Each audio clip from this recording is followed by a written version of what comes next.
welcome back to this Blazer Cable presentation of the 1985 NBA playoffs.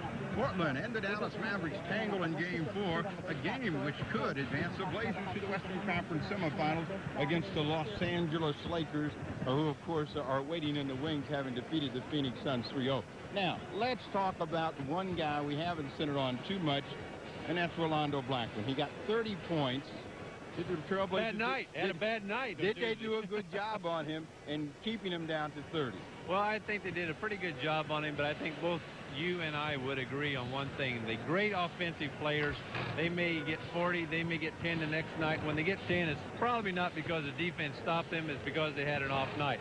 So it seems strange to say that the guy had an off night when he had 30, but he's averaging 38 in the three-game series.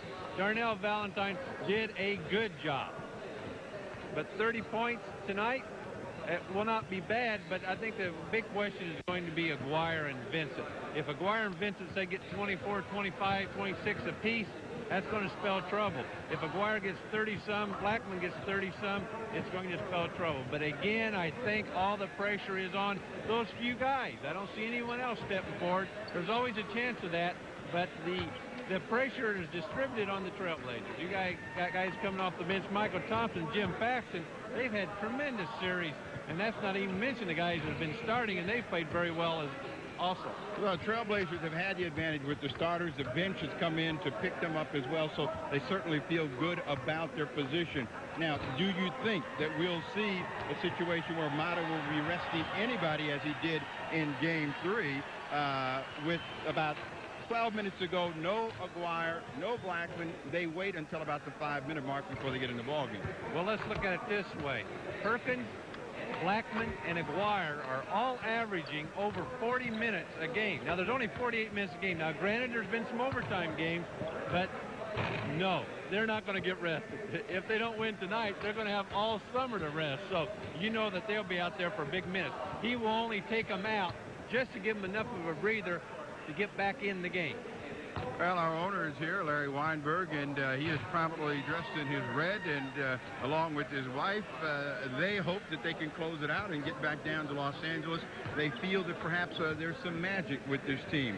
Would you sense that this team has something special going for it coming into this ball game? Well, I haven't said it for a long, long time, but I would tend to agree with that, Steve. You hate to go out on a limb and maybe put pressure and having all the fans and everyone around the country expecting a win, but I think this team could turn into something special. They win here tonight. I think they're going to give the Lakers a run for their money, and who knows what could happen. They talked about a win tonight would propel us to the Western Conference semifinals. Well, a win tonight could propel you to the World Championship. So you have to win one of these next two games to do that. You've never been timid about making predictions before, so this would be nothing new for you to go out on the wing. The Trailblazers, of course, want to keep the magic going against the Dallas Mavericks, and if Mavericks have their backs against the wall, it's going to be a very difficult contest for them. We'll see if they're up to the task. We'll be back with tonight's ball game right after this. So the Dallas Mavericks make a change in their starting lineup. We'll give that to you again. Dale Ellis and Aguirre will start at the forward positions. No Jay Vincent, so they're looking for Vincent to give them that punch. Sam Perkins in the middle, Rolando Blackman, and Brad Davis. How about the matchup for Portland? Well, the matchups for Portland, Carr and Aguirre, that's not a surprise. And the Ellis Vandeweghe, of course, you know what's going to happen there. Same type of defense that's been happening the first few games. But the point that we should make is that Mata is looking to take some of that pressure off we talked about, relying on Vincent, Aguirre, and Blackman. So he's going to try to get another score, another guy involved in the box score, and that's Dale Ellis. So if he can have 4 guys that he can count on, well, then he's going to accomplish what he's intended to do by shaking up the lineup here at the start of game number 4. Sam Bowie controls the tap, and the Trailblazers will have the initial possession.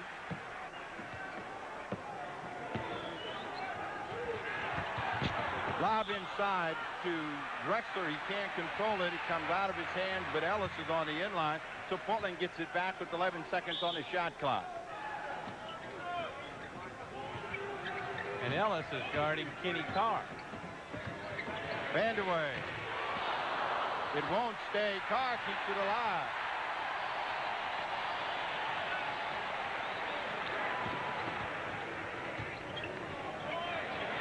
Carr against Perkins.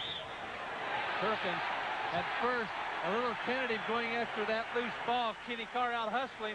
Now he's tentative here. He reaches in, which is not a wise decision by Sam Perkins. So it's a shaky start for the Mavericks, and the Trailblazers are now in their third possession. No score in the ball game. Portland works inside to Carr. Blackman rebounds for the Mavericks and attacks the basket right away. Does not stay. Carr rebound. Blackman is down. Valentine. Brad Davis. So we know that Blackman is really hurt because he had a chance for a free one. And they're going to take a 20-second timeout to check the damage on Blackman. Well, Rolando Blackman going against Sam Bowie, trying to get that little finger roll over the top. We're going to have the opportunity to take another look at it. Here comes Blackman. Let's see where he comes down. Up the hip. The hip of Sam Bowie, the left hip, catches Blackman in the midsection. And it looks like it'll probably just be the wind knocked out of him. He's taking a few deep breaths. Looks like he'll stay in the game. Okay, another look here as Blackman penetrates, as he goes up and up. There's the contact by Bowie, and there's a lot of it, too. So if you're a Dallas Mavericks fan, and if you're Dick Motta, you say, my man not only took a good shot, but we should have been shooting some free throws. The Mavericks will have possession of the basketball. The ball game is tied at 0. Perkins at the top. Okay, the double team immediately down on Aguirre. Sam Bowie leaving Perkins. That time it didn't work, but they'll try it a few more times, I'm sure. Ellis against Bowie. His jumper is short, and Bowie will get the foul as he comes over the shoulders of Ellis. So Sam Bowie picks up an early foul. It's the first personal against Bowie, first team against Portland. Now Ellis doing a good job here trying to get over in front of Bowie, causing the contact, but Bowie trying to go around, leaning over the top, called for the personal foul.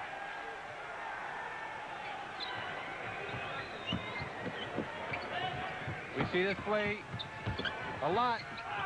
Perkins was open. Tough pass from Aguirre. 5 seconds on the shot clock. Good play by Kenny Carr. Held his position.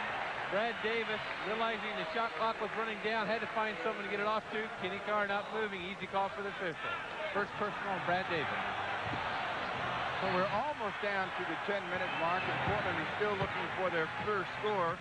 They're down 2-0.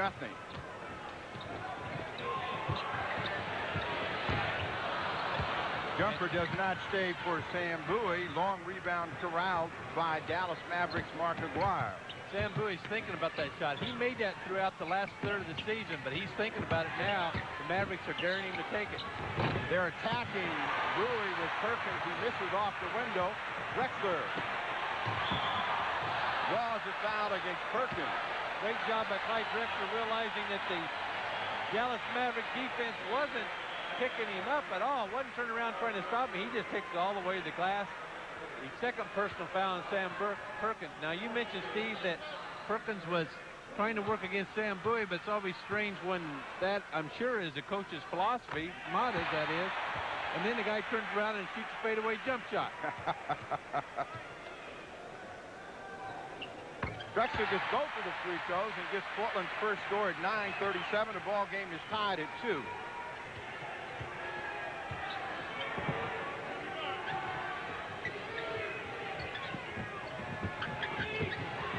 Mavericks come around to Blackman.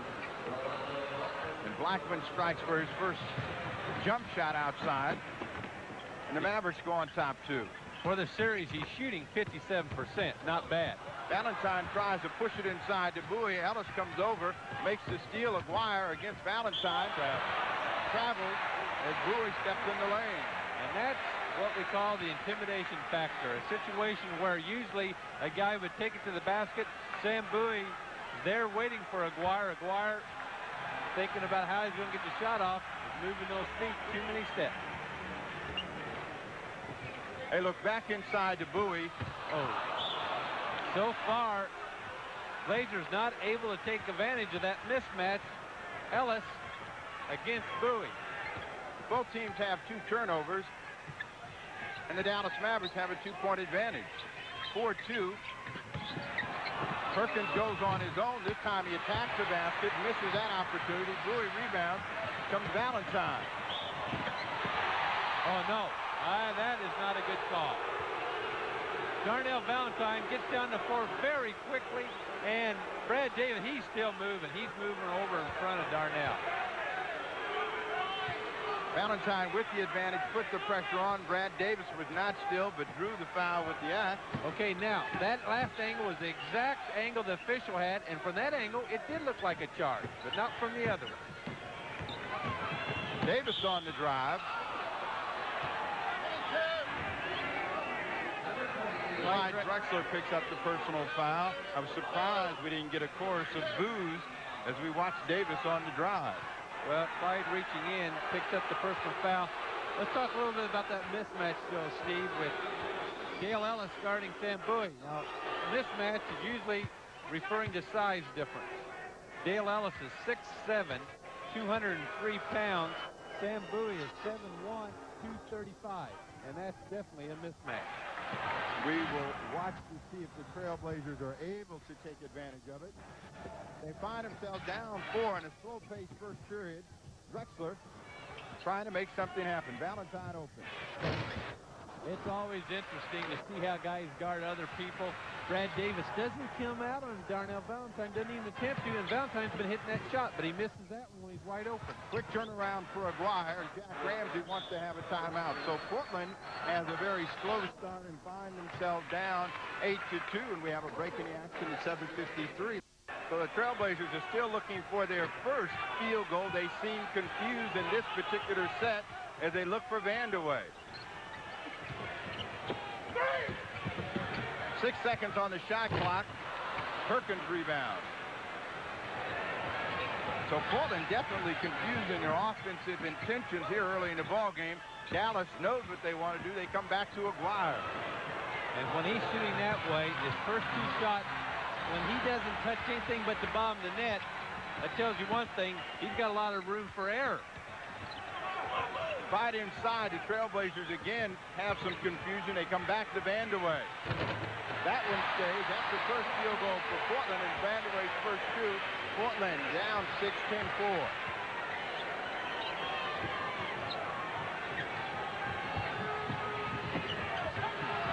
Blackman.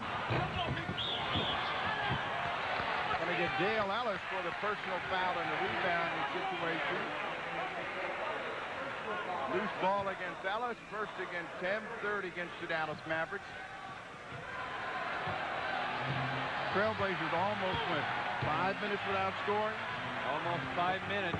And I tell you what that does right away. That takes a lot of the initial pressure off the Mavericks, if there was any there. I mean, these players have played a lot of basketball games as Aguirre picks up his first personal foul. I've always thought that the media and the fans, if you haven't been a basketball player and you haven't played in the NBA, don't realize that these guys have played a bunch of games. The guys that choke and couldn't handle pressure, they've dropped out a long time ago. So these guys can handle it, but it puts the pressure. Near turnover. Vandeweghe finally chases it down, but the Trailblazers do not look smooth offensively. Valentine misses. Perkins with the rebound.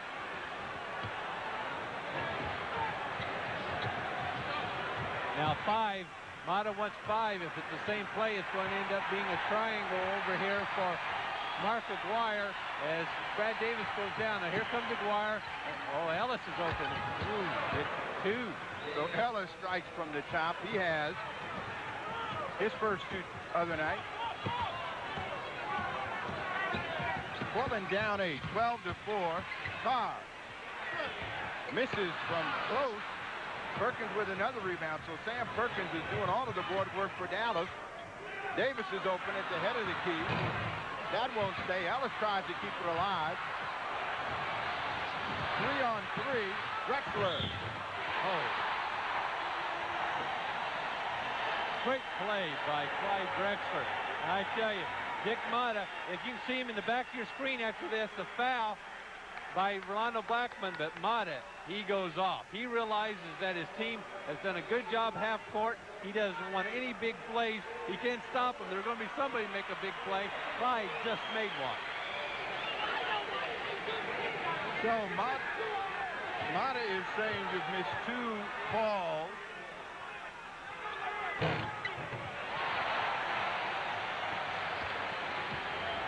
Well, it will not be the call that wins or loses it for the Mavericks or for the Trailblazers, but this point in the game, that was a nice 3 to have. Blackman. Ellis tries to keep it alive and does. Bowie knocks it away. We have a whistle against Michael Thompson. Well, Michael Thompson is picking up the foul. I want to tell you, Dale Ellis was in there scrambling all over everybody's back to knock this ball loose. He gets it loose, and wisely, Blackman gets it up as quick as he can. The similarity in these ball games is quite eerie when you think about it, because in game number 2, the Trailblazers started off shooting the ball very poorly. Dallas got command and were ahead by as many as 10 or 11 in the period, and the Trailblazers had to fight back. They have now in the ball game Coulter and Michael Thompson, along with Drexler, Bowie, and Vandeweghe. Well, Steve, you've talked about the tempo, and there's no question about it. A 7-point lead, if a team gets it going, gets their fast break out and running, it's nothing. It's nothing at all. Now the shot clock, they're going to have to get it up. Oh, that's charged. Easy call. Coulter, though, going in, realizing he had to do something. He didn't have time to pass it back out. If you were going to look at hindsight, he might have pulled up for the jump shot, but the shot clock is going down, and that's an easy call. He makes a charge. But, Steve, as you mentioned, the tempo is so important, because if the Blazers can get out running, they can erase that 7-point deficit very quick. But if they're in a half-court game all night, Blazers lose. But that's not going to happen. Something will get the game picked up. Someone will get the rebounds and the fast break going. Wallace Bryant in the ball game with the Dallas Mavericks. 8 seconds on the shot clock. Mark Aguirre. He's got it going. He had that room for error. He hit the rim that time. Aguirre has 6, and the Dallas Mavericks lead by 9, 16-7. Lob to Drexler. And that was set up perfectly. Wallace Bryant been on a little semi-vacation, not by his choice the last couple of games, but he can't get over there in time to stop that perfect pass from Coulter to Drexler. 16-9. We're down to 4-11. The Mavericks come back to Aguirre. Draws a foul against Thompson. That will be Michael's second. You're looking at a situation here with Michael Thompson that happens. Once a guy hits a few outside jump shots, what do? You got to get up there and stop him from shooting the outside shot. And as a result, they get that step, go to the hoop. Aguirre leaning in, but still Michael Thompson moving. The defensive player will never get that call. Aguirre shot 73% for the season, shooting 81 in the playoffs. Gets both of the free throws. The lead for the Mavericks again is 9, 18-9. Drexler is the offensive story for Portland. He has 7 of the 9 points. They lob to Bowie. Okay, a good call. The Mavericks are overplaying Dale Ellis. That's the only way he can stop Sam Bowie, but he's way overplaying. You can see he's so far out and top, he doesn't even have a chance. He's not even in the picture. Aguirre from the outside. The rebound is long. Thompson corrals it. Vandeweghe. The miss and the fast break. In my book, that's a fast break anytime you get that open jump shot. The crowd comes alive as Portland creeps to within 5, 18-13. We're just in the first quarter. This could be the end of a game type atmosphere right now, but it's the first quarter. Benson will make his first appearance at 3:17 in the first period. Dale Ellis, no, Mark Aguirre will go down. Okay, now the real key for the Mavericks tonight is going to take place in the next few minutes. Can Jay Vincent get his jump shot to go in? Blackman. Ellis, strong rebound and follow. How big's that guy? 6'7", 203. Vandeweghe from the corner. Oh, that's quick, and it's accurate. Vandeweghe has 6.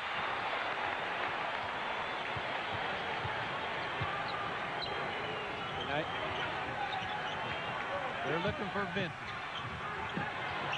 Blackman's going to be short. Ellis keeps it alive. Stolen by Steve Coulter. 3-on-1. Lobbed out of bounds, but Clyde Drexler is there to catch it. Well, maybe Steve Coulter was just lobbing that enough in front of him that Clyde would have to give it back to him. So we got a break in the action at 2:25. The Dallas Mavericks 20, the Trailblazers 17. We'll be back with more first period action right after this. So after being down by as many as 9, the Trailblazers have fought their way back to within 3.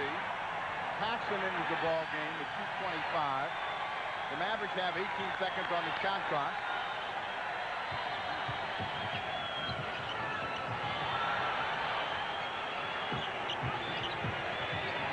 Blackman dances around Paxson, but gets help from Vandeweghe. Portland turns it over. Coulter to Thompson.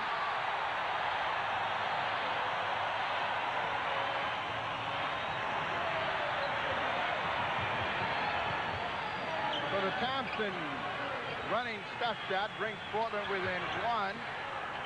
Vincent still has a tough time from the field. That should go against Vincent as he was reaching in, pulling down.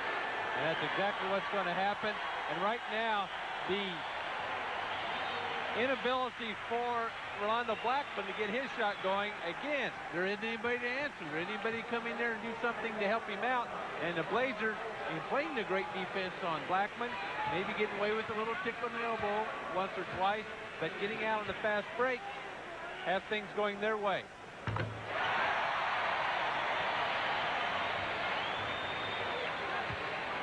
Vandeweghe has yet to miss a free throw in this playoff series. He's now 11 of 11. The Trailblazers have their first lead of the night, 21-20. So once again, they have clawed their way back into a ball game after a very poor start, down to 139. Mavericks look inside to Vincent with 10 seconds on the shot clock. That tough shot, leaning away from Thompson, goes in. And Vincent has his first 2, and Mavericks yo-yo back on top, 22-21. Oh, nice pass. Ellis again. You can't fault him for playing a pressure defense, but he hasn't been able to react after the Blazers picked him up on the back door. He can't get back quick enough, and that was a perfect pass. Good catch by Vandeweghe. 2 points, chance to make it 3. In that situation, defensively, a lot of the blame also has to go to the guys pressuring the passer. Sam Bowie had a lot of time to pick up Kiki Vandeweghe, who now has 11 points, and the Trailblazers lead by 2, 24-22. Bowie was chasing Jerry Carper. He immediately shows his emotion that he wasn't involved in that play. Sam has a habit of showing those emotions when he doesn't foul. And he also has a habit of doing it once in a while when he does foul. That, yeah, he can go either way on that. I think he had a legitimate argument there. That was a little bit more emotion than he usually shows. Carr will replace Bowie, who leaves the ball game with 2 personal fouls. Now, whenever Dallas has been able to get some inside attack going, it's been with Bowie on the bench. That's true, and I'm sure they'll try to go inside. And the question is, though, will it not necessarily in the center? I don't think they go to Wallace Bryant, but as you say, Steve, they'll try to get Vincent or Aguirre down low now. Trailblazers have outscored the Dallas Mavericks 15-6 to get the ball game in a tie situation at 24. Carr muscles his way inside. Vincent reaches in and called for the foul. Kenny Carr, he just kept faking until he had a chance to get to the middle. Wallace Bryant, it could have been on either one of them as both of them reach in. So Carr, who was the hero in game number 3 when he ran off 10 straight points and the Trailblazers took a 3-point advantage, stepped to the line for the first time tonight.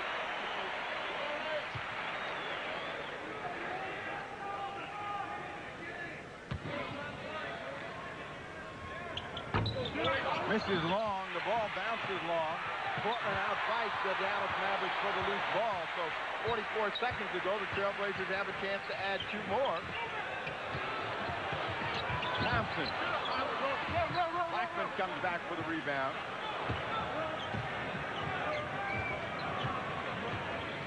Harper and Blackman in the backcourt. Wallace Bryant, who's out high. Mark Aguirre now in the ball game, and they pick up a foul against Paxson. Well, Jim, after he fights over the screen, looked like he might be trying to come around the back of Blackman to make the steal. Once he was beat, he thought he better reach back and try to do something, but all he had was the left arm of Blackman. Blackman has had a sensational series in every category, shooting 95% from the line on 23 of 24. Drexler replaces Steve Coulter, so the backcourt combination will be Paxson and Drexler.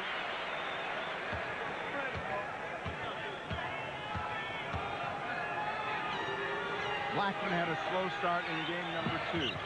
Came back after the intermission and went crazy. So it will not be the kind of situation where he will not get the opportunity. He now has 6.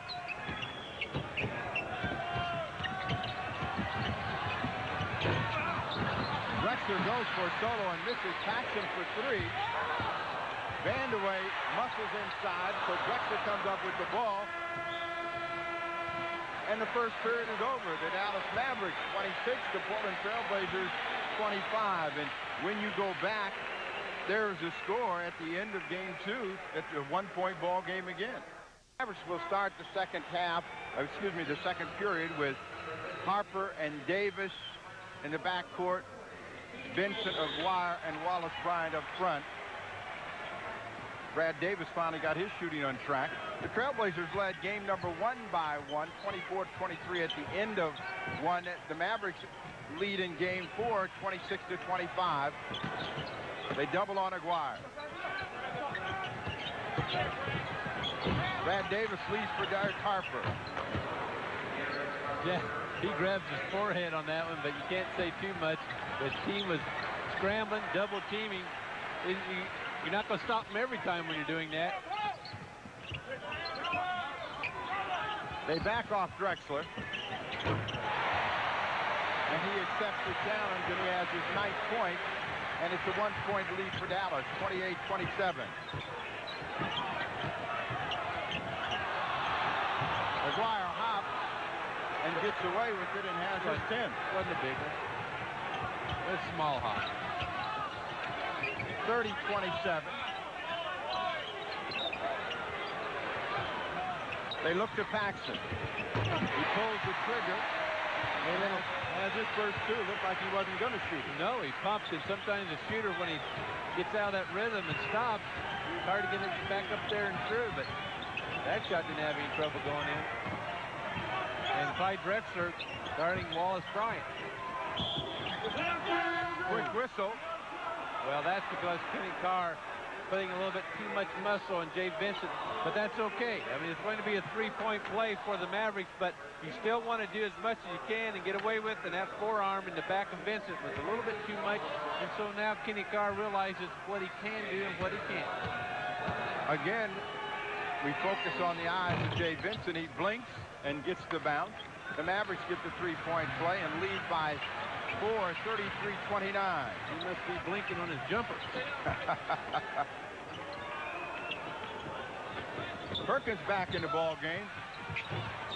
Portland gets the roll on Michael Thompson over Derek Harper. Thompson has 4. 2-point lead for Dallas, 33-31.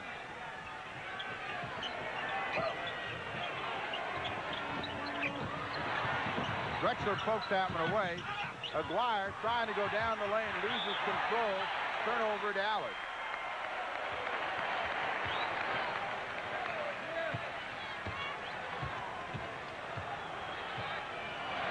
We move under 10 minutes to play, and Portland with this possession can bring the ball game back to another tie. Aguirre backs off Drexler. Again, he takes the free shot and nails it. He has 11. The ball game is tied at 33.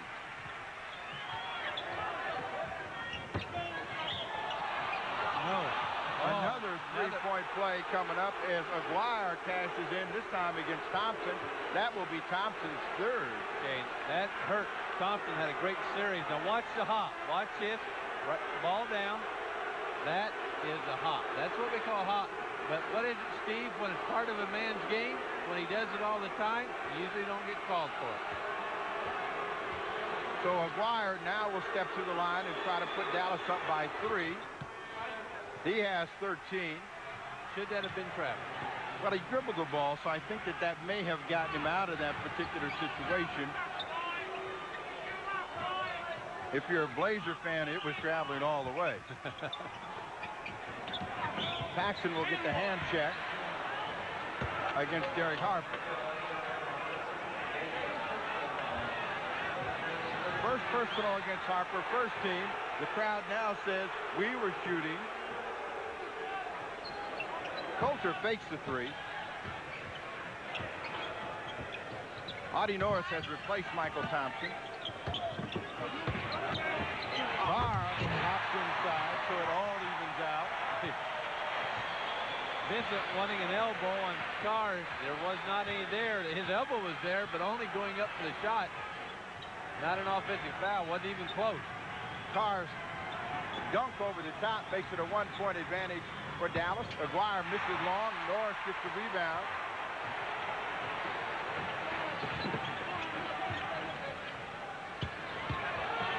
Knocked away.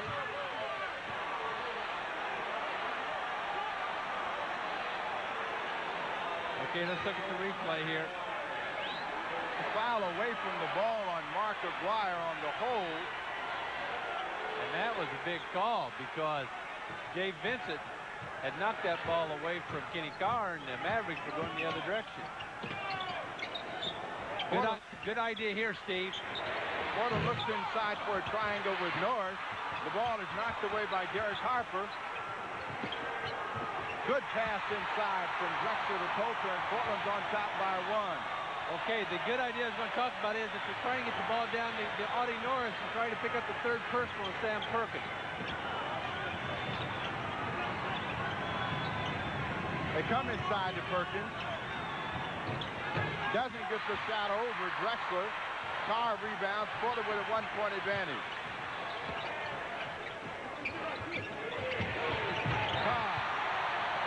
Carr, when he comes down the court, is sort of the fifth guy on the fast break and sort of eases into that spot in his rhythm. He hits a very high percentage. So Portland has a 3-point advantage, 39-36. They've scored 6 straight.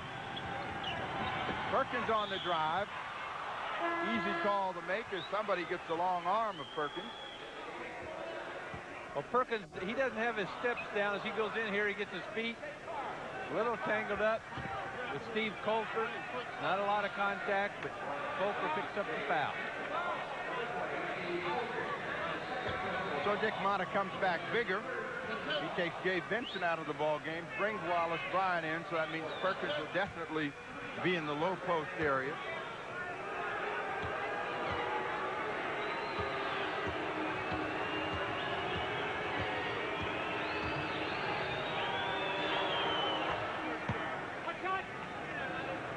Well, this Perkins-Wallace-Bryant combination is definitely a result of the rebounding edge the Trailblazers are holding over the Mavericks in the first 3 games. The Mavericks have now made 39 straight free throws. So as a team, they're shooting the ball extremely well from the line, just haven't been able to get there a lot. Portland leads by 1, 39-38. And Jack's up and throwing his hands up saying that it's a busted play. Wallace Bryant pulled down the miss by Drexler. Aguirre body to the floor, and Derek Harper rolls inside for the follow. Now, we're going to watch the play of Derek Harper, but if we can see, watch the right side of your screen if you can. He's already throwing Aguirre out of the way. We're going to have another look at it. First, the play by Derek Harper. Now, we got another camera on Audie Norris and Mark Aguirre. You don't think there's some contact there? Watch. Aguirre going to come back in. Great job by Blazer Broadcasting. George Wash, our director. in picking up all those different angles. Dallas is now 15 of 15 from the line, and they hold a 2-point advantage, 41-39, as the Trailblazers come back to their spread attack. Coulter for three. And over the top. So we've got a break in the action at 6:54. The Mavericks 41, the Trailblazers 39. We'll be back with more second period action right after this. So the Trailblazers seesaw back and forth with the Dallas Mavericks. The Mavericks hold a 2-point advantage, 41-39. Well, Kenny Carr using his strength in there to get position for the rebound, knocked away by Harper, but then Kenny Carr hustling back out there to pick up the basketball. And Clyde Drexler, now watch him looking along the baseline, the double team, and he's just going to find Steve Coulter there all by himself. And this is the kind you think, oh, I can't miss this, but it has happened before. Not this time, but Steve Coulter puts it in for two more for the Blazers. Coulter has 4, but leaves the ball game. Valentine will replace him. He will join Paxson in the backcourt. Drexler will move up front with Carr and Sam Bowie. Dallas counters with Davis and Harper, Sam Perkins and Mark Aguirre. Aguirre gets all kinds of people around him. The ball comes along to Perkins. Ryan keeps it alive. Aguirre back up for the follow. Aguirre has 15. That was a triple team that time on Aguirre. Everybody was after him. If Portland has had a problem today, it's been getting into whatever offensive set they want as Paxson comes back from the outside. He has 4. So Paxson's been a force off the bench. He's averaged 25 minutes a game the first 3 games and has scored 16 on the average. That's a lot of points in only 25 minutes on an average. They come back to Aguirre down low against Drexler. They triple, but it's too late. He can get him up quick, but the thing he's doing, he's looking for Perkins. That's the guy that's going to be open. 4-point advantage for Dallas as Carr works. The ball is knocked away. The action man is Drexler. He comes off the window real hard. Harper rebound. A hard shot. Both ways. Hard to make the move. Drexler comes around with the steal and the save. It's 2-on-1. Valentine to Paxson.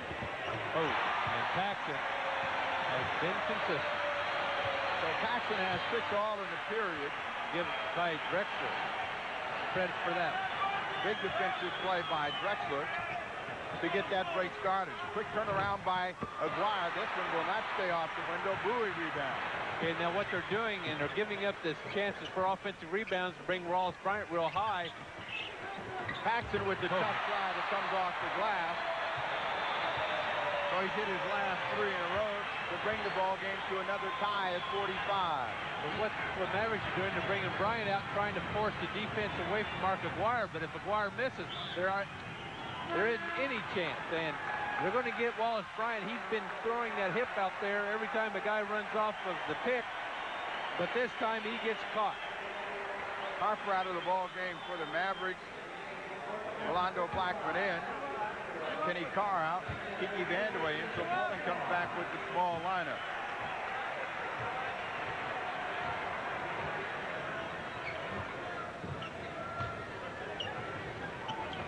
Vandeweghe back in against Perkins. 8 seconds on the clock. Valentine out to Paxson. Ryan does a good job of keeping Bowie away.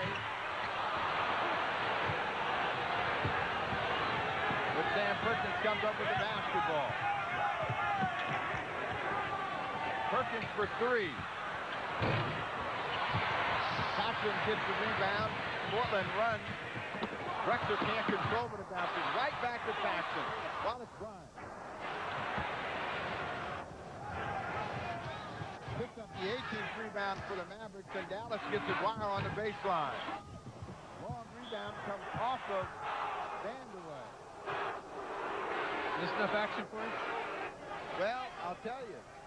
The Dallas Mavericks have had a problem. They're trying to correct it, and the Trailblazers are trying to keep the pressure on by going to the board. One of the guys has done a good job on the board, Michael Thompson. He will come in. Paxson goes out of the ball game. Any reproduction or rebroadcast of tonight's game is strictly prohibited unless authorized by Blazer Broadcasting. Announcers are selected and paid by Pro Basketball Incorporated.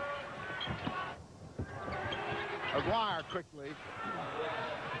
So Aguirre, who had a great first half, had 24 against Portland in game number 3, working on the same sort of numbers, has 19, and Dallas leads by 2, 47-45. Thompson looking for the tie. Well, Perkins tries to knock the ball away low before Thompson gets it up. Didn't work. Ball game is tied at 47. And the Dallas Mavericks want a timeout. So we have a break in the action at 3:12, and the ball game is tied at 47. So the Mavericks have it with 16 seconds on the shot clock. Blackman is on the floor. Excuse me, Aguirre's on the floor. Blackman misses. Aguirre saves off the glass. That's 3, I believe, on Bowie. Bowie gets hit as Aguirre goes up. And I want to tell you, if you could classify a couple of the moves by Aguirre, I think it might be more of street basketball that he is using out there, because he's taking his body, and once he has the ball, he's punishing the defensive player by going right through him, and just with enough contact to make the defensive player pay a heavy price. And you wonder why Mark Aguirre can get away with that. Well, this guy, if you'd stand next to him, he would not seem that big. He's only 6'6", but he weighs 230 pounds. So all he has to do is put an arm and a hip on you, and if he goes through you with that, he wants the contact. Well, there's one thing we know, that body hides weight well because he's been bigger. As we take a look at the the time remaining in the first half of play, Aguirre's had several three-point opportunities the hard way, cashed them all. Mavericks have yet to miss a free throw here. Maybe that'll put the jinx on him. I think it's now 40 in a row. 41. And the Mavericks go up by 3, 50-47. Good play here by Jack. Vandeweghe's drive will not fall, but he will get to the free throw line.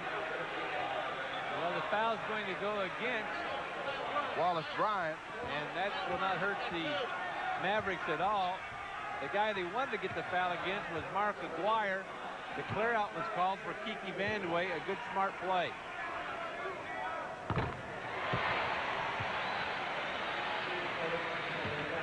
A nervous Dick Motta looks on, knowing that this could be the ball game that starts the summer early for him if they lose.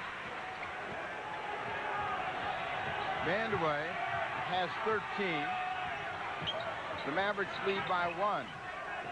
Inside to Perkins. Right hand. Ooh, that was pretty. He made a good, strong move. Didn't hesitate at all. And they're going to try to get the ball again to Vandeweghe just inside the three-point line.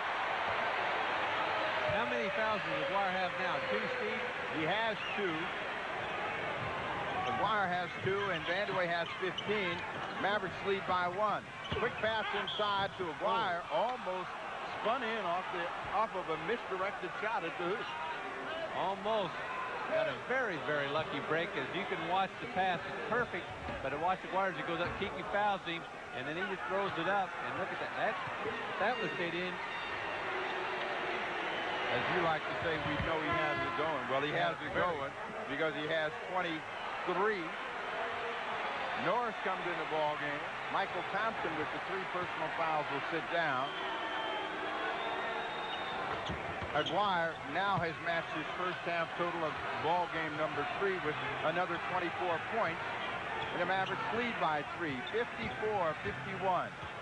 They have to go to well, pretty easy to get to Vandeweghe. They probably try to get him on the other side. They want the ball in his... He pumps and misses. Oh, what a... The ball gets tipped out and will go to the Mavericks.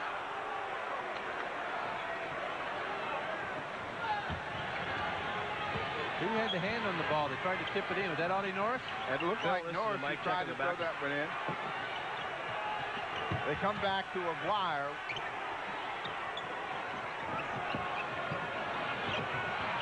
Eight seconds on the shot clock. Blackman doesn't have a thing going so far tonight. Misses Drexler to Sam Perkins.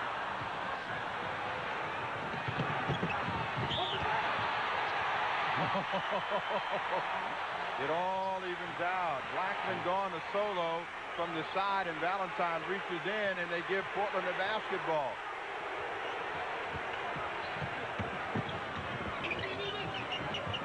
Valentine comes down and gets his first two. Let's see if Blackman's the type of player who gets a bad call and suddenly wakes up and asks for the basketball. Yes, and you knew that was going to happen, right? Got a no bad matter call. what happened. No matter what happened. There had to have been a foot between the defensive man and Rolando Blackman not to have had that call. And I think if we're honest, Steve, you have to say he probably deserved it. Looked like he was fouled pretty good. Now there's a bump. Not a lot, but there was a bump there. Blackman at the line.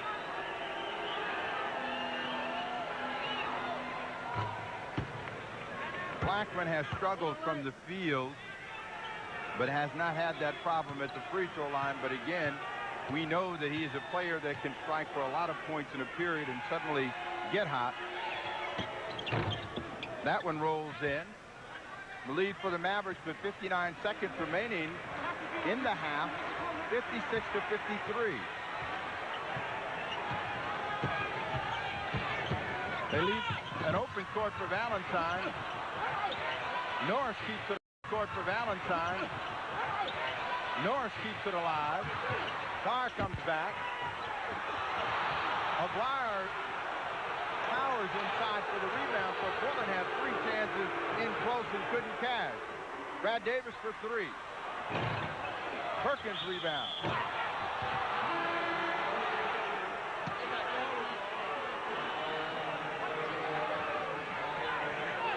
Norris will pick up his second personal foul. Penalty situation is in play for the Dallas Mavericks. I would like to see those Hollywood stuntmen in that last ruckus underneath. They wanted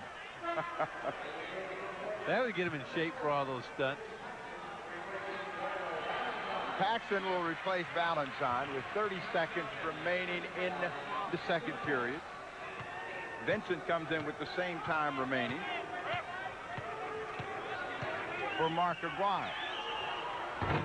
Perkins misses for the Dallas Mavericks, who had made 20 in a row and 45 consecutive going back to previous ball games.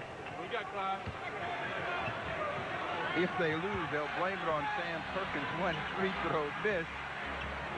4-point advantage for the Dallas Mavericks, 57-53. Drexler will trigger Portland's attack to Paxson. Drexler with a hard drive against Blackman for two more. He has 13.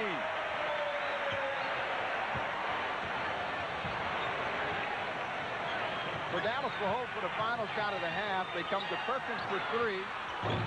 He doesn't cash. Brad Davis gets it back up, but it doesn't stay, and the first half is over. The Dallas Mavericks hold a slim 2-point advantage, 57-55 in another ball game, which has been at the pace which they like. The Trailblazers again doing some strong work on the board to stay close in this ball game after falling down early. And Jack Ramsey again will be looking for something to pick them up. Play. Blackman, Davis in the backcourt, Ellis and Aguirre, and Sam Perkins up front. Mavericks with a 2-point advantage.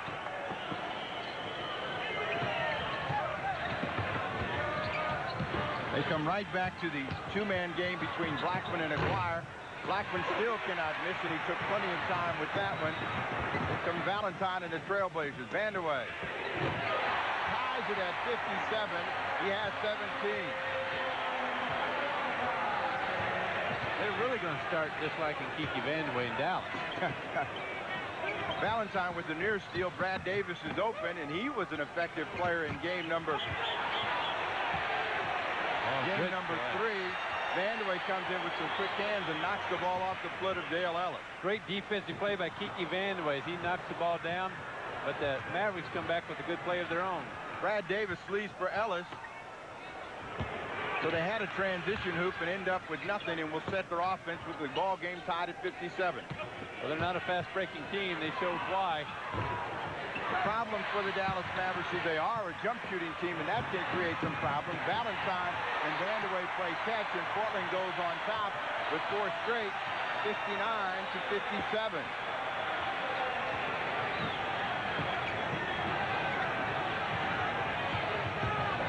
Perkins inside. Valentine will draw the foul.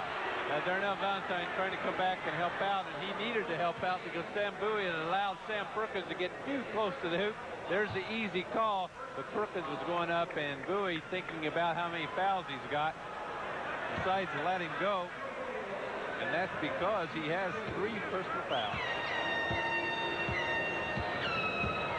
So Perkins on the night at the free throw line.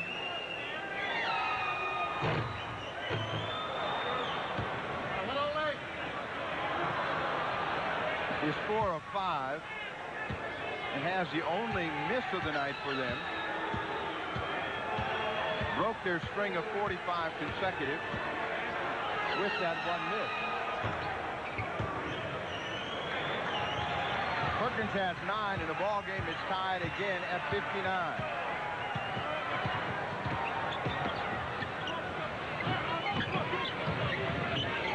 Vandeweghe trying to push it inside, rolls it off the back of Kenny Carr. Turnover against Portland. They have 7.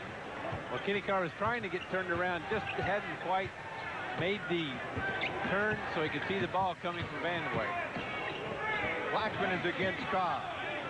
Davis for 3. They will try until they get it right. This time the stroke is true for Brad Davis. Davis has 5. The Mavericks lead is 3.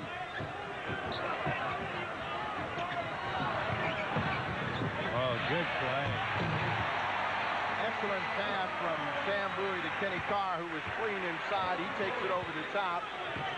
Dick Motta wants to know how his man got down on the floor. Well, Perkins was guarding Kenny Carr, I believe, and he just puts it. Oh, it's going to go on Sam Bowie. Sam didn't move his feet quick enough to get over there. The contact, Sam goes down, not saying too much, and the reason is he just didn't move. Didn't move when Perkins makes the move, and you really cannot call that any other way. He tried to draw the charge, but could not. They come back quickly to Aguirre, who gets a whistle against Carr. So Portland picks up 2 quick personals. Second against Kenny Carr, now third team with 9:37. So the Mavericks, who shot free throws well in this ball game, would hope that they could get to the penalty. Blackman draws a foul against Drexler. Clyde very upset on that. We're going to have an opportunity with the replay to see whether he had a right to be upset. You cannot tell from that angle, but I guarantee you that Clyde Drexler was very, very upset.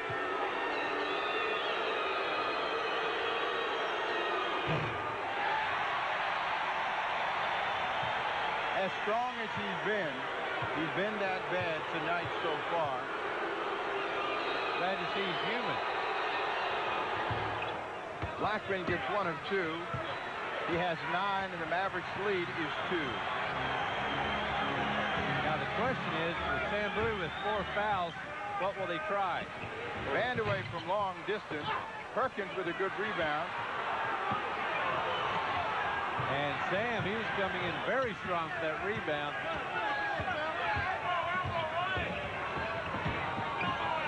Ellis will get the foul against Drexler. And Clyde was reaching in. Now the thing that happens is you have a couple of marginal calls, and pretty soon everybody thinks they're getting the bum steer when they get to hear the whistle. Now there's the reach in by Clyde. It looked like a little ball, a little hand, but Jack Ramsey's going to have to make a change. And I would think would be for Sam Bowie. 2 keys. Drexler and Bowie. Bowie on the inside.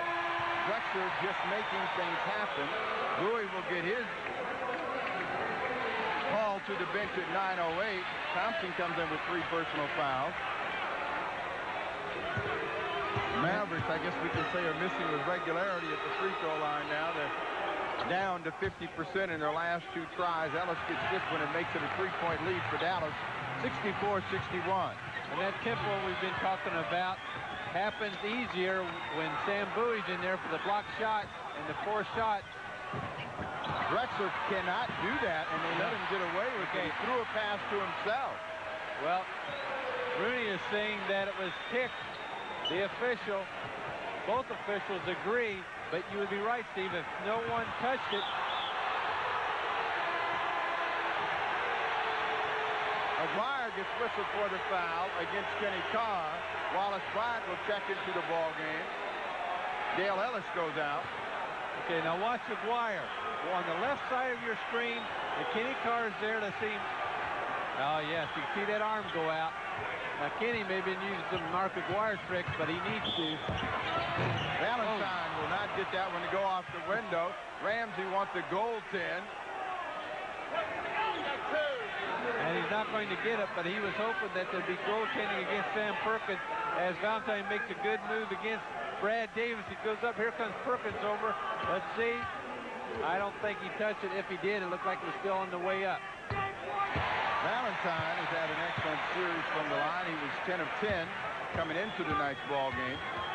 Trailblazers as a team have only missed 1. 11 of 12. And Portland, with all the calls, slides on top by 1, 65-64. Bryant trying to force it inside, turns it over. Valentine gets a piece of it. They push it ahead to Vandeweghe. And Kiki Vandeweghe's on Bryant. Tough try for Vandeweghe. Great play.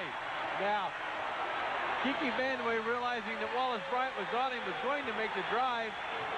But once he gets in there, he finds Sam Perkins. But at least he pulls up enough that he doesn't get the offensive foul. Portland has Bryant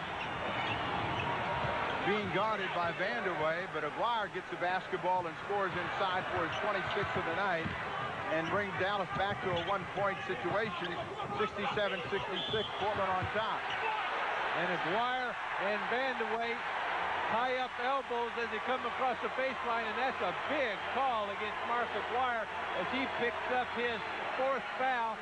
You can see him coming along baseline. Now there's the contact. He's really trying to pull down on Kiki's arm to receive the ball, and I'm sure Dick Mott is going to have to get Aguirre out of the game. He's all the offense that they've had tonight. Now this, Aguirre will see what he thinks. Bryant gets the rebound for the Dallas Mavericks. He picked up 2 fouls against Aguirre. Come back with Aguirre. He misses. Perkins follows. Now, I can't believe Mata's not making a move. Not making a move to get him out of the game. I'm sure they're going to try to get the Vandeweghe again. It should swing it around. Carnes loses control and gets it back. Wallace Bryant tips it around, but it comes to Drexler. They have a jump ball. But Mata's looking at the clock. At 6:49, there's going to be a break in the action, so maybe now he'll think about what he's going to do with Mark Aguirre and also think about how the Trailblazers are going to attack it. Vandeweghe got his black eye in game number 3. So even though Dallas is a small team, they play physical inside. We see Blackman and Brad Davis talking, a combination that has yet to get on track with the Dallas Mavericks, particularly number 22, who came into the ball game averaging 38. But there's one thing about him. He can probably get 20 in 1 quarter. He has the ability to go for those kinds of numbers, and Dick Mata is probably saying, and I've sat next to the Dallas bench before when things got going, I need it now. Rowe, I need it now. So we'll see how Blackman responds to the coach's urging. Well, Trailblazers fans are up on their feet urging their team. Well, I told you I'm surprised that Aguirre's in. Do you agree, Steve? I am surprised in light of how little offense he's gotten from other areas.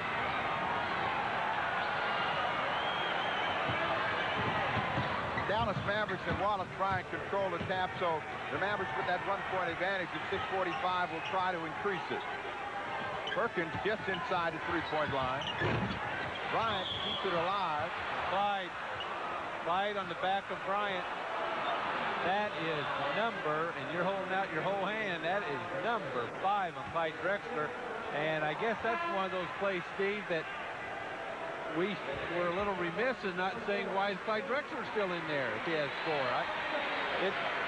We've talked about this before, but coaches don't seem to be concerned about those 4th fouls in critical situations. When I played, and a lot of teams, it's automatic. It is automatic. If you had 4 fouls at this stage of a basketball game, as soon as you get to 4th, you might as well be heading for the bench because you're not going to play. So Bryant is going to get some numbers. He has yet to score until that free throw, so he had no average. He gets them both. It's going to be below 1 his average still. But he's got some numbers. The Dallas Mavericks have a 3-point advantage again, 70-67. Aguirre still has to handle Vanderway. Oh, nice shot by Kiki Vanderway. Maybe he should look, can't fault for the jump shot, but he might look for that drive against Aguirre. But Aguirre's giving him the outside shot. If he keeps the hit, they'll have to come out on him. Dallas comes back to Aguirre. And he's clean over a shot by Carr. He has 28. He had 30 in game 3. So Aguirre's true to game 3 form. Paxson's got it going. Paxson had it going in the first half when he came in, hit 4 out of 7. And Paxson has had a good shooting series against the Dallas Mavericks. And continues to do so and brings Portland within 1, 71-72. Blackman on the offensive charge. And he's not saying anything about this one. He's just leaning in with that shoulder and left arm. Darnell Valentine playing excellent position. And there's the contact, the shove. Good call. The moment of truth may be at hand for the Dallas Mavericks right now. Jay Vincent into the ball game along with Blackman, Perkins, Bryant, and Brad Davis. And they have what has been a struggling offensive unit. Valentine. Bryant gets a piece of it from the rear. And Mata gets away with playing Aguirre with those 4 personal fouls.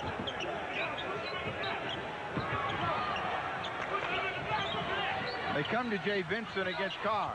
Ball knocked away by Carr. Tough shot.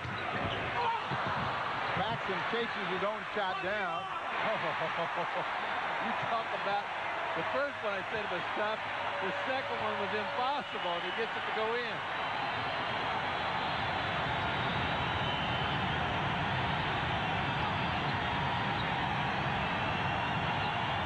Paxson's jumper off the glass created all of the thunder that you hear. Blackman still cannot get the outside jumper to go down.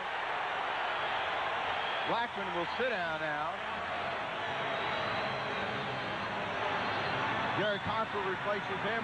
Portland with a 1-point advantage, 73-72. Well, Mata said, I'm giving up on your jumper. For the time being. Right, for the time being, but look out there now. Bryant from the rear. They call the goaltend this time. Perkins had Vanderway smothered. Perkins, you're right, was right there. I don't know where this shot would have gone in or not. Perkins goes up, and Bryant comes over and makes sure. Jay Vincent with the tough try. Real tough, because Jay Vincent's not a leaper. Makes it a 1-point advantage for Portland, 75-74. Thompson on the baseline.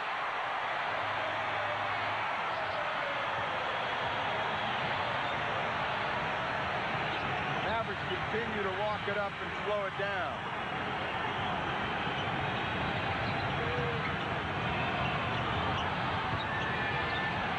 Perkins inside, squeezes it in. I tell you, Perkins, he's going to be a player, and the reason is that when he makes that good, strong move. Wallace Bryant steps around and knocks it away, and the Mavericks will try to run, and they turn it over, and a rare one for Brad Davis. Well, Rare one. I don't know whether it's rare because he hardly makes it or rare because he hardly ever runs a fast break. I don't know which way you mean that. Rare in the fast break. Rare in the fact that he hardly makes it.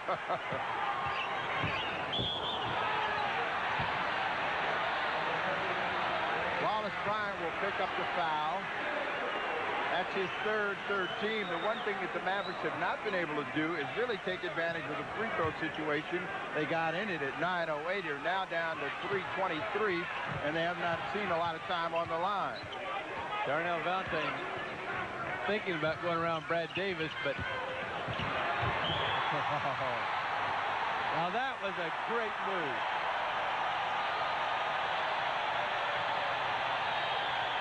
Thompson saying he doesn't have any trouble going around Bryant. Quick step, a little pump like he's going to go for the jumper, and then the strong, and I underline strong move to the basket. Bryant picks up his fourth personal foul, 14. Thompson will step to the line with the chance to give Portland a 4-point advantage, which would be their largest of the second half. Mavericks have led on several occasions by 3.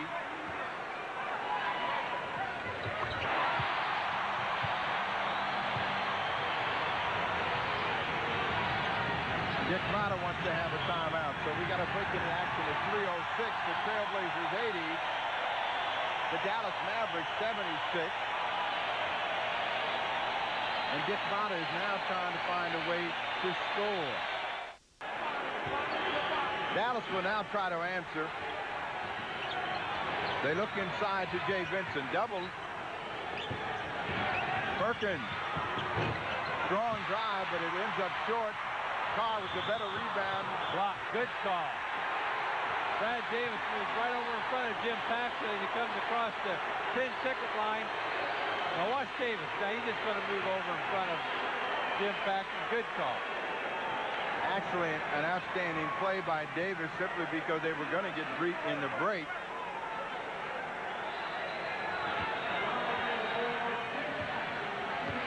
In the period,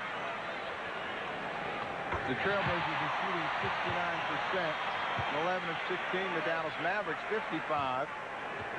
And right there, you're looking at bench strength.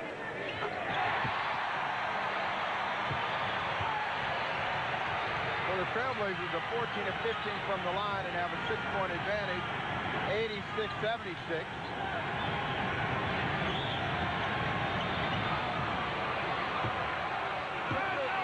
Thompson picks up his fourth personal foul. So the Trailblazers, even with an advantage, are creating some problems for themselves, trying to shut down the inside game. Bowie's on the bench with 4. Drexler's on the bench with 5. Thompson is playing with 4. McGuire for Dallas has 4 personal fouls. Audie Norris, with encouragement from the crowd, will check in.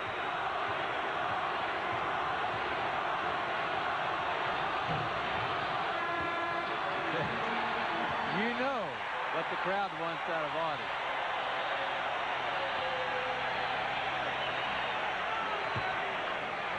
I know that Audie wants to play more than the butcher role. You're right there.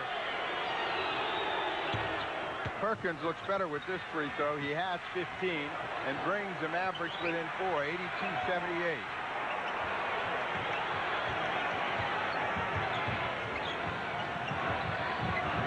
Vandeweghe against Perkins. That's going to be short. Harper goes down and under Vandeweghe and has 9, and Dallas falls back to within 2, 82-80. Mata looking up again, trying to decide when he's going to put Blackman and McGuire back in. We're down to just the 2-minute mark, and Paxson hits from long range. He has 16. That was close to 3.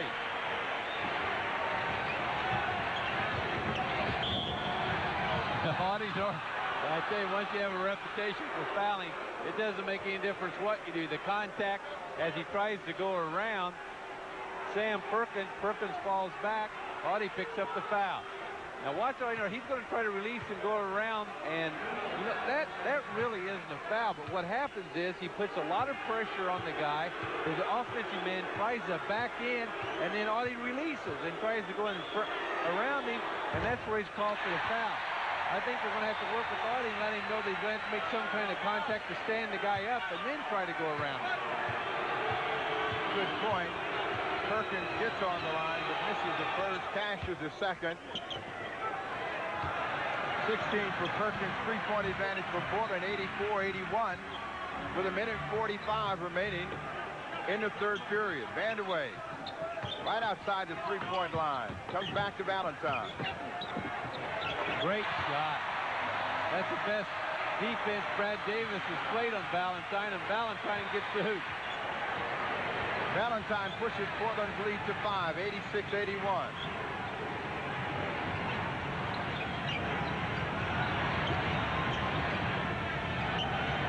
Seconds on the shot clock. Harper's asking for the ball. Whistle against Carr. Well, Kenny Carr picking up his fourth personal foul. Excuse me, third personal foul, excuse us.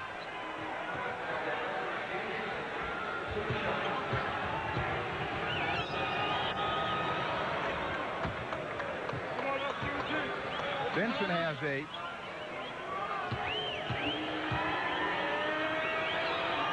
The shutters go down, and the free throw is true.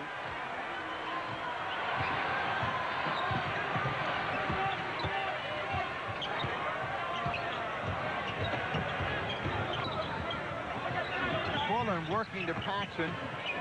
Gives Harper off his feet. Long rebound comes to Sam Perkins. So Paxson, who hasn't missed many tonight, misses that runner. And Dallas will try to crawl within 1 with this possession.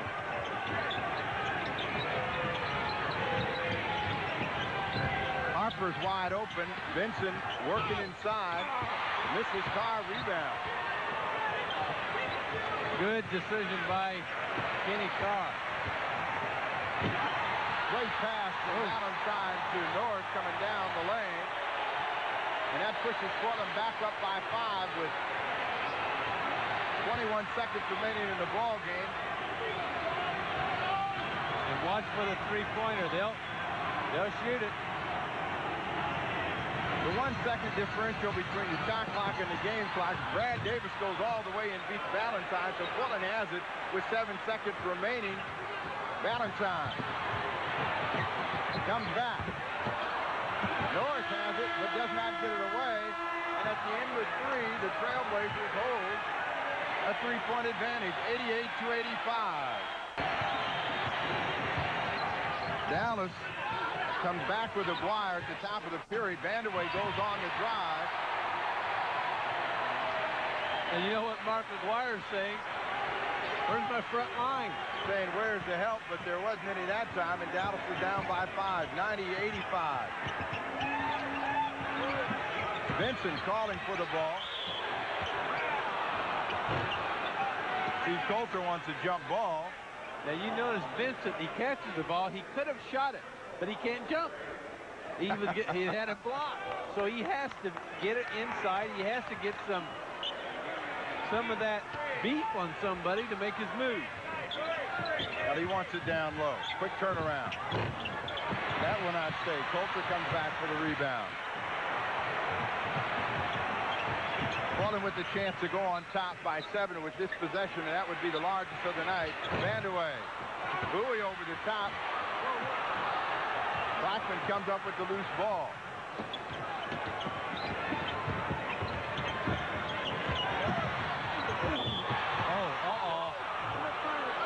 He's holding his fingers up, and he said that it's not going to work. Bowie's gone. That's it for Bowie as he comes over to make the block shot. 5 for Sam Bowie. Excuse me. Second team. That may as well be it because Clyde has 5. I'm sorry. He will have to sit at some point in this period.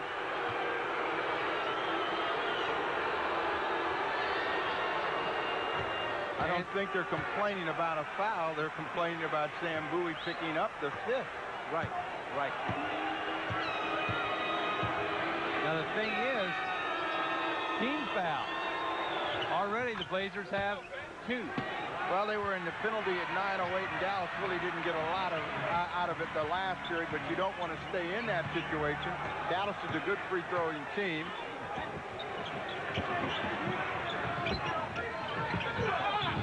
Norris down low, bulls his way in. Nice move by Audi. He has 4. Portland's lead is 5, 92-87. Audi Norris on Aguirre.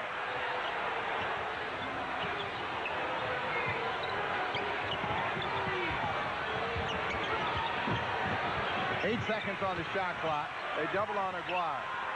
Anyway, cannot get there for the steal. Harper. Bryant keeps it alive, and Blackman finally finds that jumper, which has been on a temporary vacation. He has 13. The Mavericks within 3, 92-89.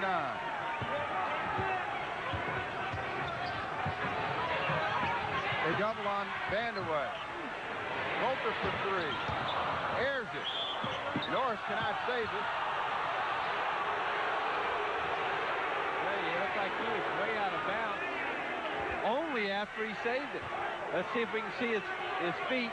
The shot by Coulter way off. Now watch Audi Norris. Oh, his foot was on the line. You can see it between the official's legs. See if that one shot is ignited. Blackman, as they work back to him. Paxton knocks it away. Coulter is clean. Oh, little bit of a gamble. If he would have missed this, look at this. Little showboat time, but it worked. Harper down the lane. Now I'm right this time. This one's on Bowie. That is his 6th. Another team foul. And Derek Harper to the line. Okay, Harper makes a move now. You can see right there across the arm. Now he had his hand wrapped around the other side of the ball, but his arm was laying across the arm of Derek Harper. That wasn't a shot! They put Harper on the line. Jack Ramsey's up in arms saying he was still dribbling the ball. He was. That's his best argument. Bowie leaves the ball game at 9:23 in the 4th. Mark it down and see if Dallas inside attack comes alive. Thompson comes back in. They get 1 of 2. The 4-point advantage for Portland, 94-90.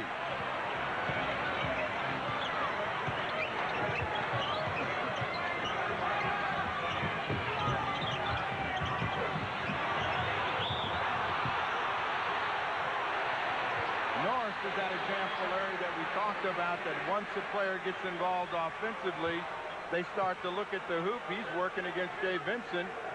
Does a good job of drawing the foul. This one will be against Vincent, his 3rd. Sam Perkins in the ball game. Vincent will have to sit down. Of course, Vincent not happy with this series so far and would like a chance to redeem himself. Well, he may not get the chance because he has not shot well. So he may not get back in. Norris gets 1 of 2, and the lead is back to 5. 90-95. 9:06 remaining in the ball game. The man with the ball right. Oh, what a move. What a move. Now, you talk about quick. He makes a spin like he may go back to the middle. Now, watch what he's going to do when he comes back to the baseline. Now, that ball's on its way as he makes the move. The foul against Audi Norris, but this thing, it's out of the hand, and it's all net.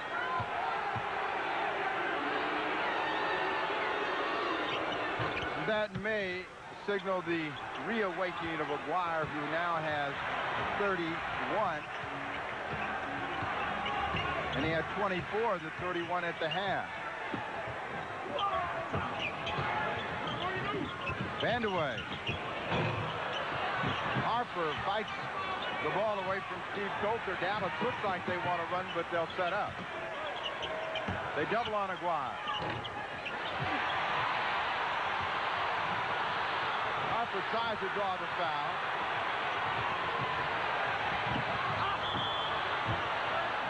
Loose ball against Thompson. And Thompson comes up limping. That will be 5 on Michael Thompson. Okay, watch this. Coulter gets inside. Pretty good defensive effort by Bryant, but there's a foul. That would have been better as a no call.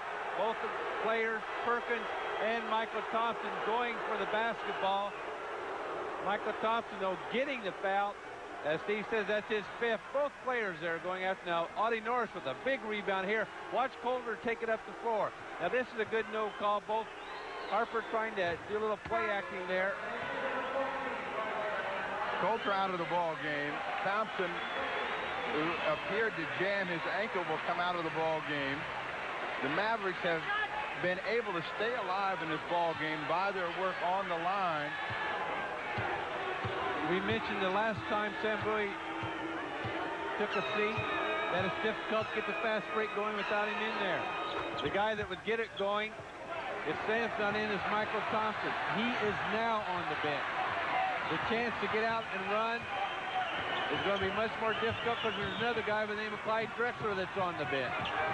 Ball game is tied at 95. The Dallas Mavericks have made 38 of 43 free throws. They double on Paxson. Harper chases the loose ball down off the rebound miss. And the Mavericks have a chance to spring on top. Now, there's no question about it. None whatsoever. It's the Dallas Mavericks tempo. They come to Aguirre at the top of the key. Blackman keeps it alive. Valentine makes a great steal. Better pass ahead to Carr. Great play by Valentine because Blackman had the ball for 2 points. Valentine knocks it away, gets the assist to Kenny Carr. Remember that play. All right, I'll write it down. 7:35, Valentine steal. Perkins one-on-one.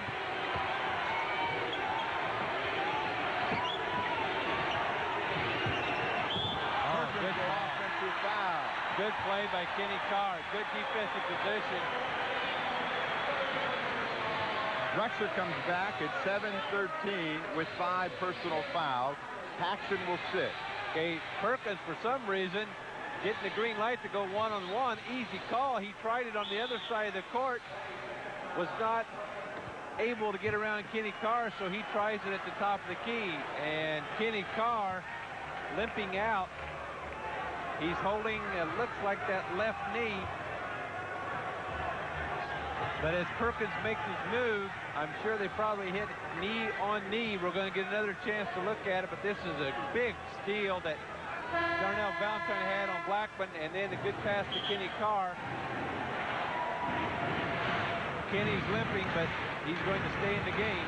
Well, he's going to try to walk it off. We'll see. So he's going to have to take a few more steps because he's not walking well. The Mavericks got back in the ball game by virtue of the line. They tied it at 95. Portland, with that steal from Valentine, go back on top with a Carr layup by 2, 97-95. Michael Thompson is back behind the bench trying to shake off his ankle injury. So Portland finding themselves with some problems. Vandeweghe. Carr with the strong rebound inside. Strong is the word. That was just a super rebound and a big one. Okay, the shot looks good. They even had a chance to stay in. But Kenny Carr over the top of Sam Perkins. Is in the ball game replacing Kiki Vandeweghe, and he will join Norris and Carr up front, Drexler and Valentine in the backcourt. Well, the message to Jerome Kersey should have been just go out there and play, have fun, go hard at it, and then they can make the decision where he's going to be effective, but he's going to be important. 11 seconds on the clock. Valentine. Oh, that is nice. So Valentine has 10, and Portland's lead is 4. Biggest lead of the night for Portland has been 6. Nice drive by Harper, but he leaves it short. And Again, the last 2 times down the court for the Mavericks, they go to Perkins and to Harper. We talked about the free throw situation not really hurting Portland in the fact that they're not getting anything inside. Kersey comes back with that jumper and makes it a 6-point ball game. Portland scores 4 straight, 101-95. They set for Aguirre. He wants that spot, and they're spotting Norris, and they can't get him the ball. Harper. Bryant keeps it alive, and will get called for the foul. 5 on Wallace Bryant. Okay, Wallace Bryant's going to reach over the top. You see him holding out Kenny Carr, and the contact really before the ball comes off. And now's the time.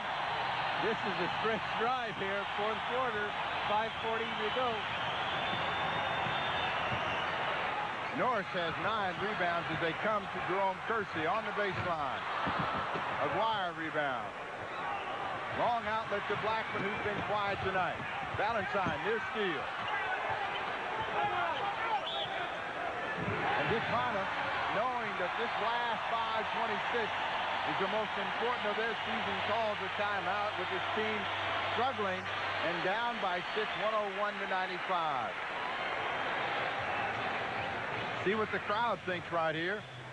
We take a look at Jerome Kersey. Well, Kersey in the game, too many fouls in that front line. Now he's doing the right thing.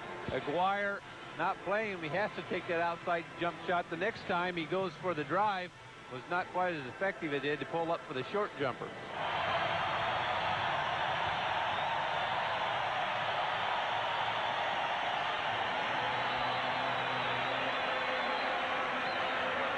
This crowd wants the Trailblazers to hold on to the lead with a 5:26 remaining in the ball game and get ready for the Los Angeles Lakers.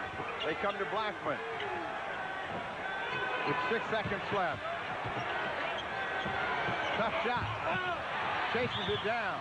Well, Valentine's going to pick up a foul as he tries to keep Rondo Blackman off of the boards.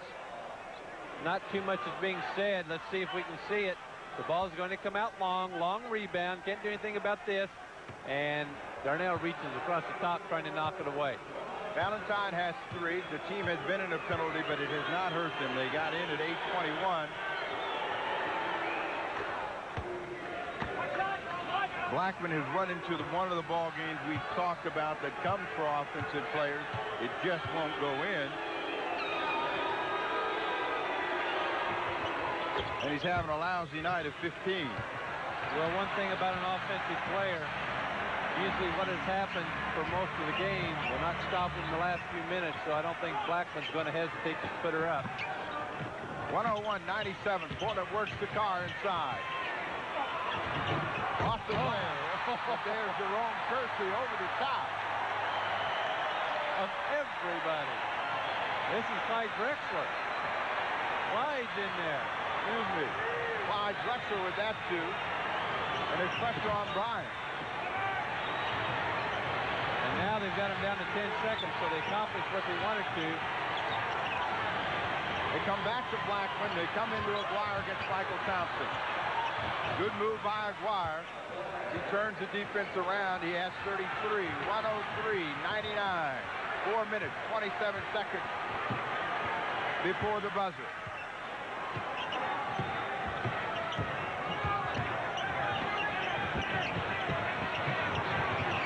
Thompson beat Bryant to the hoop step, but misses the outside jumper this time.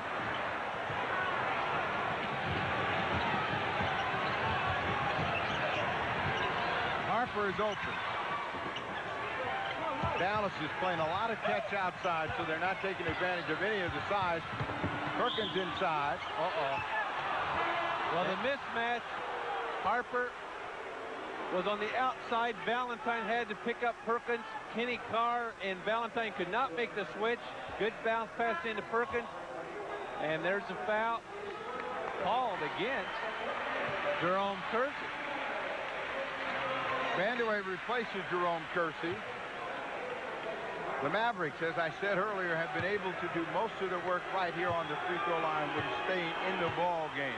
Perkins, with this completion of the three-point play, could make it a one-point ball game again. 103 to 102, Portland by 1. If these close games bother you out there and you get you a little nervous, you better close one eye, because this one looks like it's going to go down to the last shot. Drexler gets the spread floor. Tries to create, catches his own ball. Yep, that's what they're calling, Steve. But the one thing that's amazing by Clyde, he seems to know where the ball is. He threw it, he caught it, even though it was an illegal play. Well, if you throw the ball, you ought to know where it's going to go. But you're right. I know what you're saying. He knows. They're looking for Aguirre. They got him. Thompson turned around.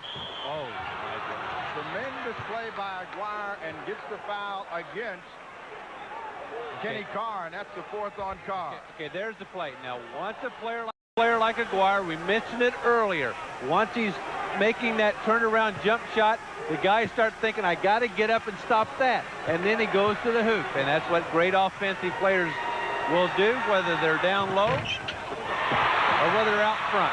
So it pops out for Aguirre. Portland is down 1 now, 104 to 103. We are now down to 3 minutes to play. Valentine inside. Oh, good play by Valentine. The best part of the play was yelling at the end, because he was in there where he did not have any place to go, but he realizes that he's going to have to make some kind of emotions, either yelling or get hit as he comes through here, and he's just throwing it up. He's looking for some kind of contact to get a trip to the foul line, and he gets it. Gets the foul on Sam Perkins. Vandeweghe comes out of the ball game. Norris in. Valentine ties it. And Portland is 16 of 18 from the line, so they've shot the ball well from the line. They just haven't been there as many times as the Mavericks. Sam Perkins has 5 fouls. Valentine with the 2 free throws has 12. And Aguirre comes out to start the offense for Dallas. Guess who it's going to go into? Oh, he was trying to draw a foul against Audie Norris on that particular try. Aguirre has 37. You talk about a call. They have not done that one time in the series. They have not executed that until they need the big hoop. And the play is, and if you've been watching the series, they run that triangle. Aguirre will pin down, meaning set a pick for the guard to pop out, the guard to receive it, and try to drop it down on Aguirre. Portland comes back with the lineup of Drexler, Paxson in the backcourt, Vandeweghe, Carr, and Michael Thompson.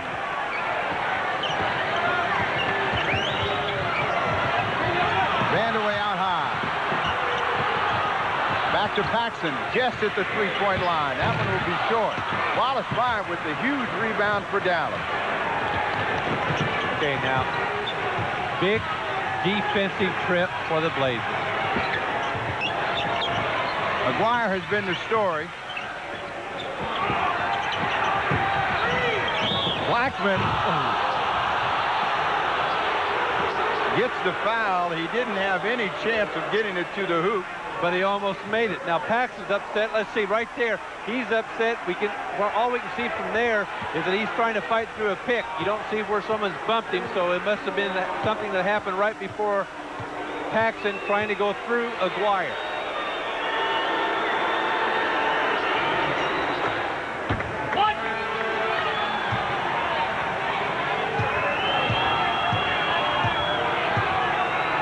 Has done all of his work tonight at the line. Gets the bounce and gives Dallas a three-point advantage, 108 to 105. Now they have been trying to go to Kiki Vandeweghe all the time. I think it's time they're going to have to go to Paxson or Clyde Drexler. They come to Drexler. He draws the personal foul. It's like Sam Perkins, I believe, and that will be his 6th foul. And that'll get Jay Vince in the game, but they've been trying to go to Kiki Vandeweghe. Kiki doing a good job, but they've stopped him the last couple of times, so you had to try to get it to one of your other scorers.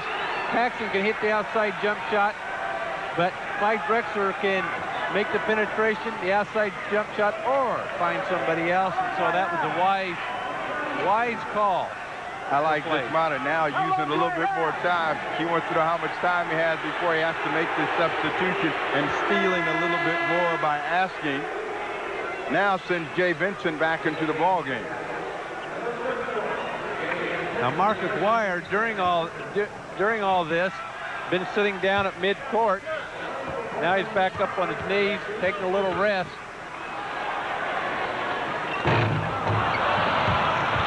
The collective groans here tell you the results of Drexler's free throw attempt.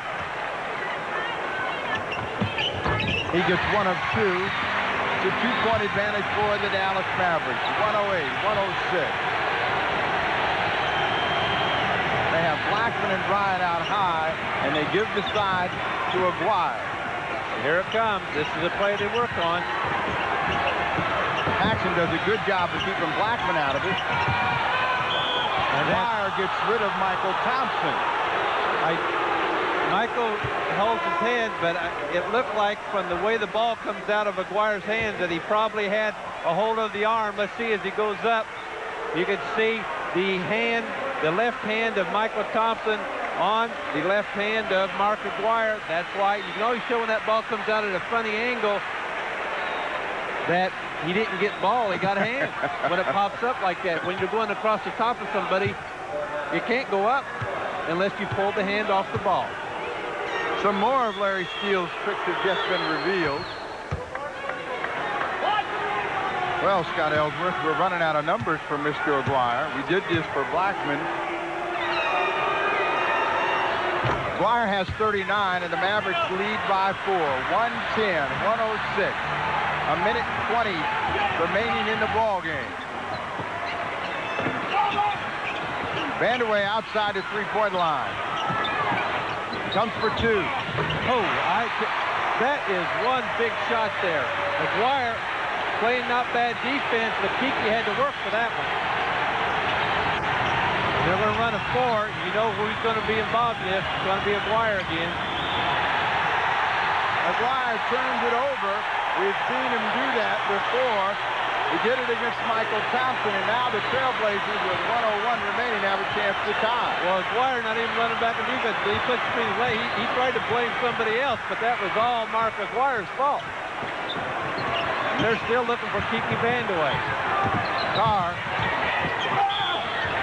Oh, my goodness.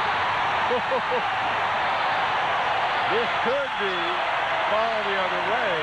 Now watch Kenny Carr. Now, both teams have had their complaints tonight about calls. If you're a Dallas Mavericks fan, you're upset with that. If you're a Portland Blazers fan, which I think everybody listening is, says about time we had one go the other way. So,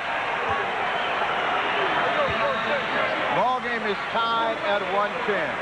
Valentine replaces Jim Paxson.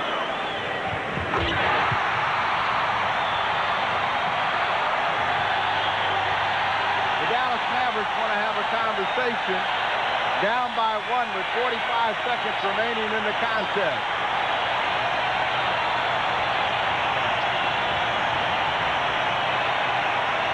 Portland runs off. 5 straight to go on top. 110. Excuse me, 111 to 110.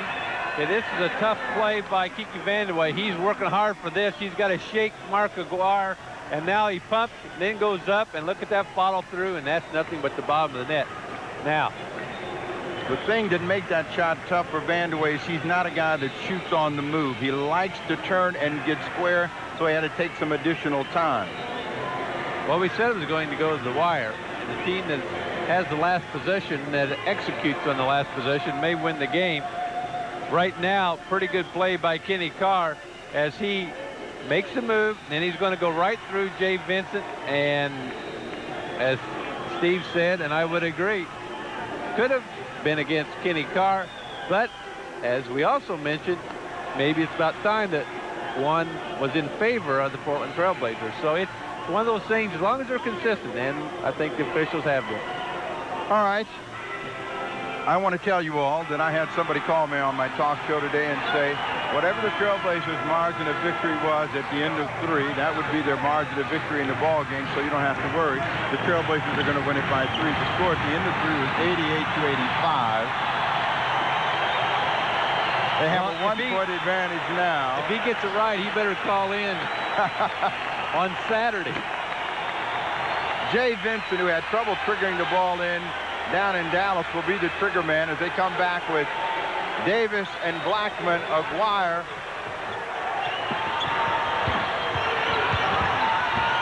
Blackman, Vincent keeps it alive. Valentine.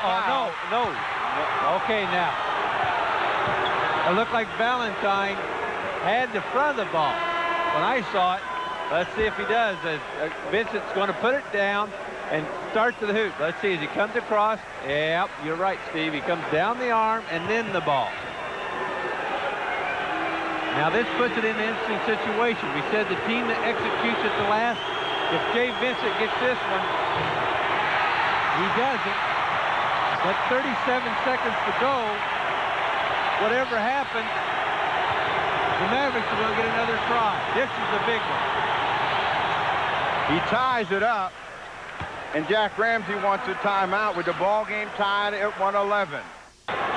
Circles around. They don't let Vandeweghe come free. Audie Norris goes on his own. Audie.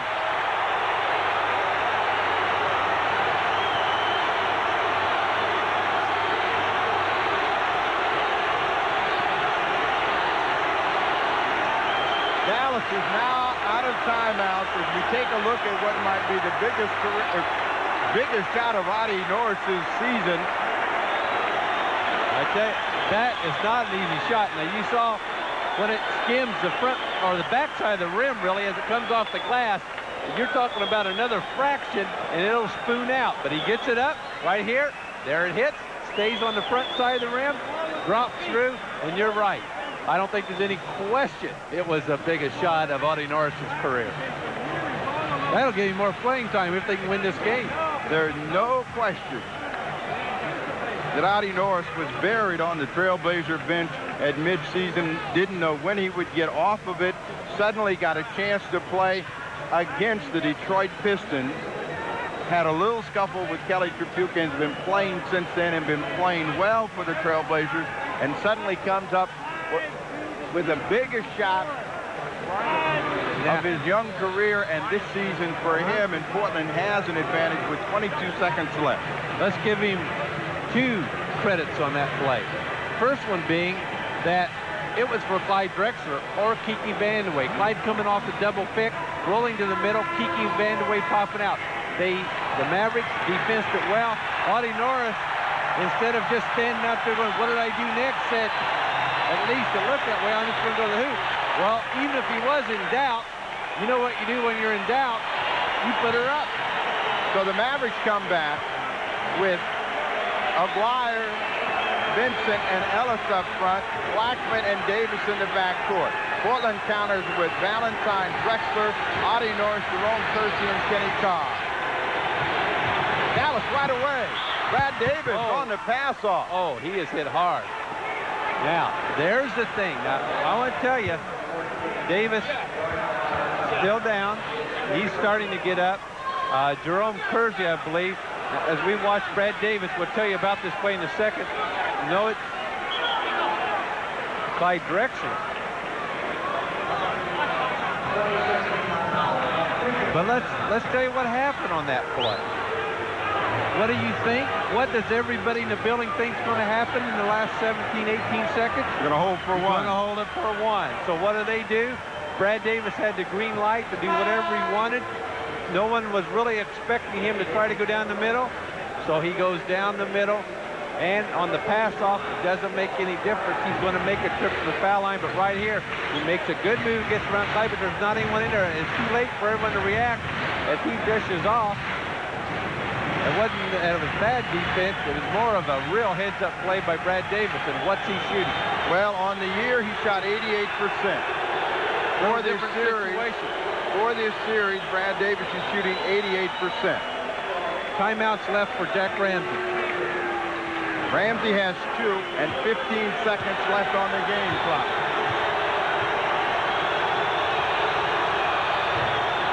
Well, he acted calm enough on that, although it had a little bit of back rim.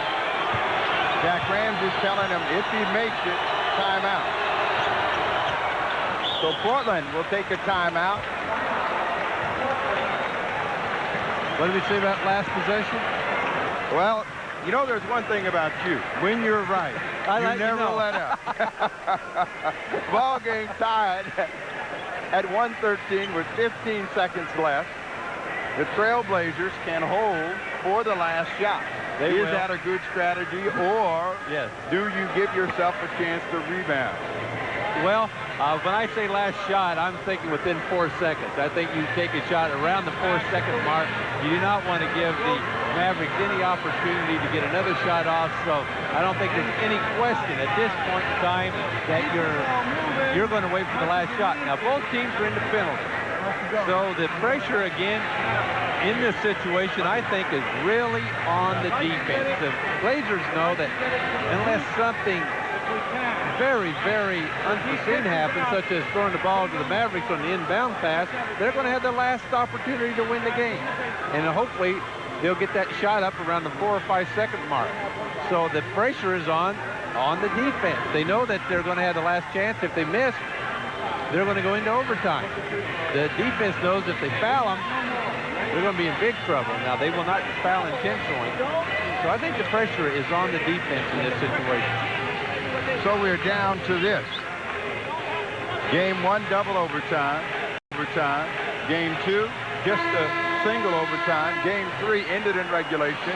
Their owner, Donald Carter, is here, saying, fellas, get us to one more overtime. Well, you knew he had to be from Texas. He's the only guy in the arena that has a cowboy hat on. So Portland had the option of taking it at midcourt. They decide to take it in the back. Why? I don't know. Well, they're going to have more opportunity to get it in. But the thing that I can't believe is that the Dallas wasn't up pressuring. They're just going to go for the last shot. It's going to be do or die. Now, they got one of these illegal defenses again. They should pack it in. North. Yeah. Can you believe that?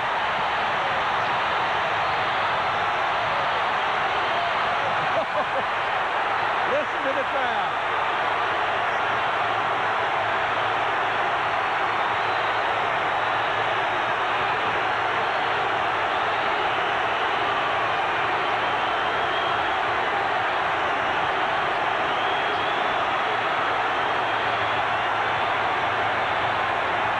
Another look will tell you why.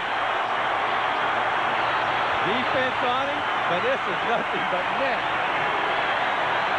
How much time is left in this ball game? The clock says 1 second. You got to remember that, again, the pressure is on the defense. Our director, George Walsh, just said, don't foul. Well, that's the problem. That is the problem right there. You don't foul. So when you know you're not going to foul, the Dallas Mavericks realize that the Blazers aren't going to foul. So what's that mean? It means that these Mavericks are going to get it in. They're going to get a shot. And it takes 1 3-pointer to win. It takes 1 2-pointer to tie. They're going to get a shot. It's going to be whether the shot goes in or not. That's going to be the game. Everybody on their feet. Good defense. We have seen Jay Vincent be the trigger man before. Well, he's got... And with 1 second to go down in Dallas, Sam Bowie caught his pass. He seemed very tentative about throwing it in then. Dallas is through now. Okay. They used their last 20. So they're going to try it again. Great defense by the Blazers. Great defense would not allow the Mavericks to get it in. They spread it out. Aguirre.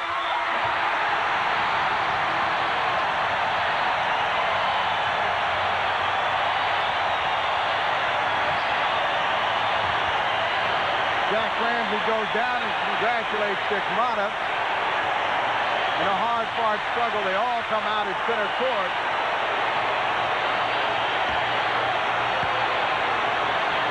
And the guy that they're rubbing on their head Arinoa.